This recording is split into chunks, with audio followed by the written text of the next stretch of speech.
Gold trusted gold buyers తాకట్టులో ఉన్న బంగారాన్ని విడిపించి ఈ రోజు ఉన్న మార్కెట్ ధరకే కొనబడును. మరిన్ని వివరాలకు సంప్రదించండి 7771077720. ఈరోజు మనం అంతా కూడా ఇలా కలవడం చాలా సంతోషంగా ఉంది. ఒకవైపున నేను ఒకటి చెప్తా ఉన్నా, వైఎస్ఆర్ కాంగ్రెస్ పార్టీకి మొట్టమొదట బీజం ఎక్కడ పడింది అని అంటే కర్నూలు జిల్లా నల్ల కాలువలోనే పడింది.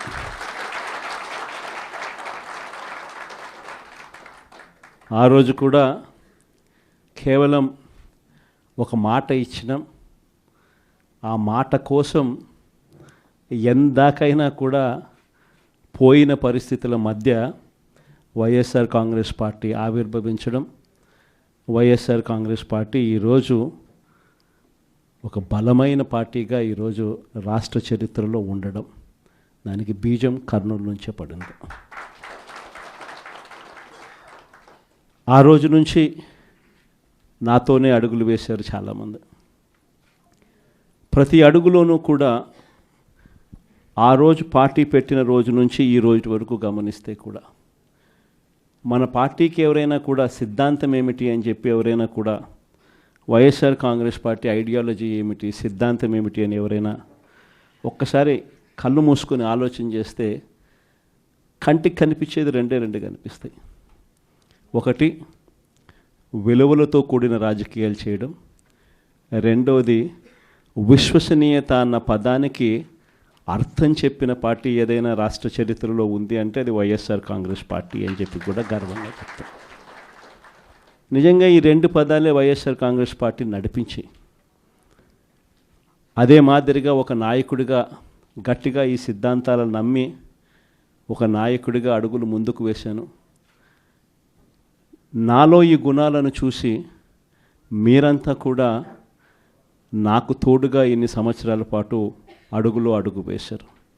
ఈరోజు నేను ఒకటి చెప్తా ఉన్నా, రాజకీయాలలో గెలుస్తాం ఓడిపోతాం ఇది వేరే విషయాలు.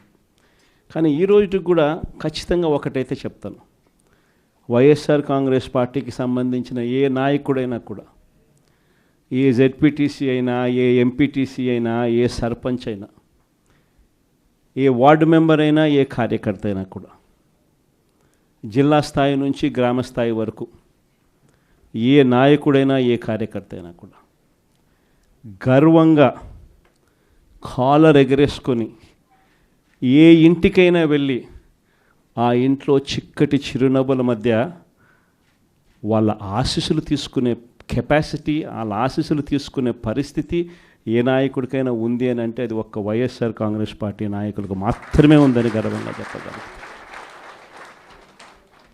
ఎందుకనంటే మనం రాకమునుపు రాజకీయాలు ఒక మాదిరిగా ఉండి, మనం వచ్చిన తర్వాత రాజకీయాలకు అర్థం ఇది అని చెప్పి తిరగరాసిన చరిత్ర ఏ పార్టీకైనా ఉంది అని అంటే అది ఒక వైఎస్ఆర్ కాంగ్రెస్ పార్టీకి మాత్రమే ఉంది అని కూడా గర్వంగా చెప్పగలుగుతా. మనమంతా ప్రజల తరపున వాళ్లకు తోడుగా నిలబడాల్సిన సమయం వచ్చింది.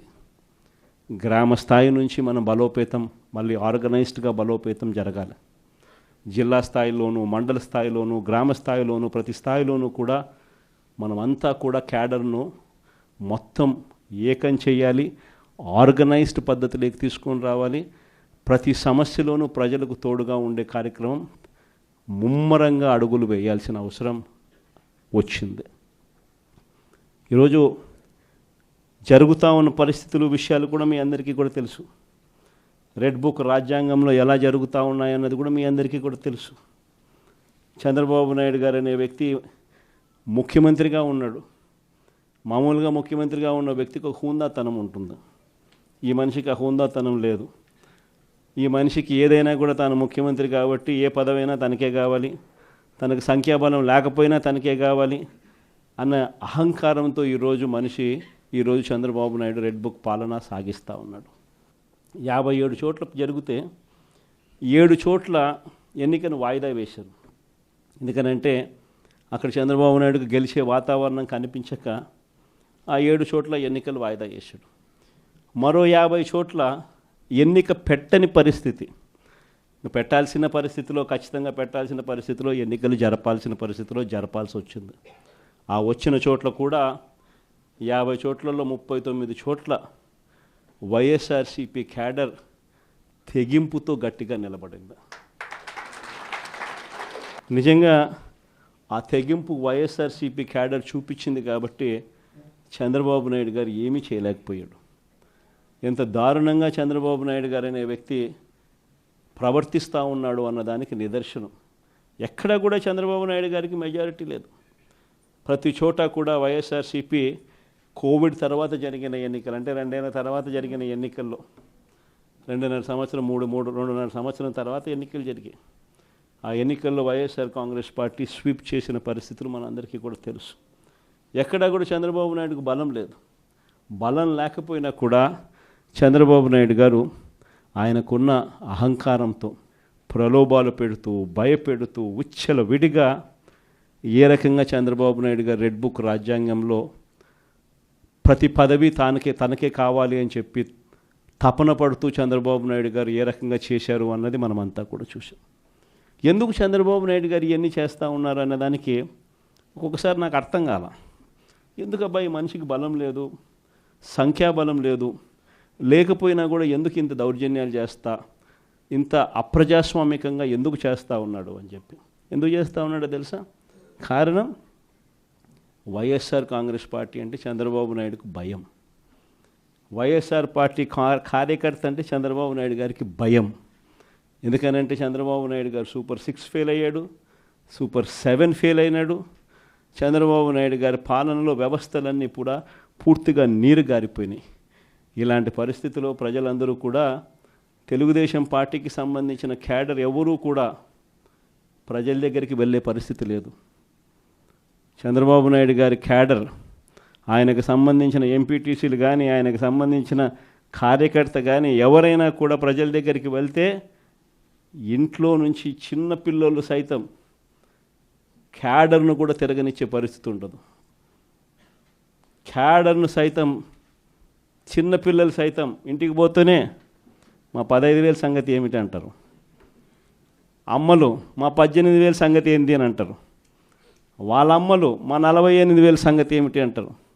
ఇంట్లో రైతన్నలు మా 26,000 సంగతి ఏమిటి అని, ఉద్యోగం ఎతికే పిల్లలు మా 36,000 సంగతి ఏమిటి అని చెప్పి ఇలా ప్రతి ఒక్కరూ ఇంట్లో ప్రశ్నిస్తారని కనీసం క్యాడరు, కనీసం ఇండ్లకు కూడా పోని పరిస్థితిలో చంద్రబాబు నాయుడు గారి పార్టీ ఈరోజు పరిపాలన సాగిస్తూ ఉంది. ఇలాంటి పరిస్థితుల్లో చంద్రబాబు నాయుడు గారిని ప్రశ్నించే స్వరం ఉండకూడదు అని రాష్ట్ర వ్యాప్తంగా ఒక భయానక వాతావరణం క్రియేట్ చేసే కార్యక్రమంలో భాగంగా ఇవన్నీ కూడా చంద్రబాబు నాయుడు గారు చేయిస్తూ ఉన్నాడు. ప్రజాస్వామ్యంలో ఎప్పుడూ కూడా మనుషులకు మంచి చేయాలి, మనుషులకు మంచి చేసి వాళ్ళ గుండెల్లో స్థానం సంపాదించుకొని, వాళ్ళ మనసుల్లో స్థానం సంపాదించుకొని ఒక నాయకుడు అనేవాడు పాలన చేయాలి. కానీ అలా చేయకుండా అధికారం ఉంది కదా అని చెప్పి దురహంకారంతో ఏ నాయకుడైనా కూడా ప్రవర్తించినప్పుడు ప్రజలు, దేవుడు ఇద్దరు కూడా ఖచ్చితంగా మొట్టికాయలు ఇస్తారు. ఆ మొట్టికాయలు ఎంత దారుణంగా ఉంటాయి అని అంటే చంద్రబాబు నాయుడు గారికి నెక్స్ట్ ఎలక్షన్లకు వచ్చేసరికి సింగిల్ డిజిట్స్ కూడా రాని పరిస్థితులకి ఆయన పడిపోతాడు. కాబట్టి ప్రతి ఒక్కరూ నేను ఒకటే అడుగుతా ఉన్నా, అందరం ఐక్యంగా ఉందాం. మొన్న కూడా చూసాం, చంద్రబాబు నాయుడు గారు భయపడిచ్చే ప్రయత్నాలు ఎక్కువ చేస్తాడు. మొన్న రామగిరిలో మనం అంతా చూసాం ఏం జరిగిందో. రామగిరి మండలంలో 10 ఎంపీటీసీలు ఉంటే 9 వైఎస్ఆర్సీపీ 9 గెలిచింది. కేవలం తెలుగుదేశం పార్టీ 1 మాత్రమే గెలిచిన పరిస్థితుల మధ్య రామగిరిలో ఉప ఎన్నిక జరిగింది. మరి 9 గెలిచిన వైఎస్ఆర్సీపీ గెలుస్తుందా? కేవలం 1 గెలిచిన తెలుగుదేశం పార్టీ గెలుస్తుందా? ఎవరికైనా అర్థమవుతుంది 9 గెలిచిన వైఎస్ఆర్సీపీనే ఆ ఉప ఎన్నికల్లో గెలుస్తుంది అని. కానీ ఆ ఎన్నికల్లో ఆ రిజల్ట్ను తారుమారు చేసేందుకు ఏకంగా పోలీస్ ప్రొటెక్షన్తో ఎంపీటీసీలు ప్రయాణం చేయాల్సి వచ్చింది. మా ప్రాణాలకు ముప్పు ఉంది, మాకు భద్రత కల్పించని కోర్టుకు పోతే కోర్టు పోలీసు భద్రతతో వారిని ఎలక్షన్ హాల్లోకి తీసుకొని పోమని చెప్తే ఈ పోలీసులు ఎంత అన్యాయంగా తయారయ్యారంటే పోలీసులే ఈ ఎంపీటీసీలను బెదిరించే కార్యక్రమాలు సాక్షాత్తు పోలీసులే చేపట్టారు. రామగిరికి సంబంధించిన అదే మండలానికి సంబంధించిన ఎస్ఐ వీళ్ళ వెహికల్లో ఎక్కుతాడు. ఎక్కి ఈ ప్రతి ఎంపీటీసీలతోనూ వీడియో కాల్తో ఆ పక్క ఎమ్మెల్యేతోనూ ఎమ్మెల్యే కొడుకుతోనూ మాట్లాడిస్తారు. వాళ్ళు భయపడిస్తారు.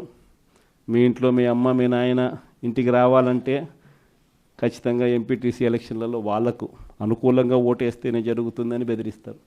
అయినా కూడా మన ఎంపీటీసీలు ఎక్కడా కూడా తలగ్గకపోయేసరికి ఎలక్షన్ టైం దాటిపోయేదాకా వాళ్ళని తిప్పుతూ ఎంపీడీఓ కార్యాలయానికి తీసుకొని పోకుండా కోరం లేదని ఎన్నిక వాయిదా. తర్వాత వాళ్ళందరినీ పెనుగొండకు తీసుకుపోయారు. అక్కడికి తీసుకొని పోయి అక్కడ వాళ్ళందరినీ బైండ్ ఓవర్ చేసే కార్యక్రమం వీళ్ళు చేస్తారు.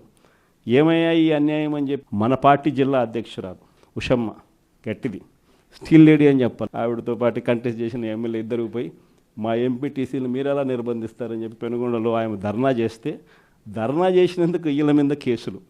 వీళ్ళు మా పార్టీకి సంబంధించిన మా ఎంపీటీసీలకు తోడుగా నిలబడేదానికి వీళ్ళు పోతే వీళ్ళ మీద కేసులు పెట్టి అరాచకం సృష్టించే కార్యక్రమం ఇద్దరితో ఆగల.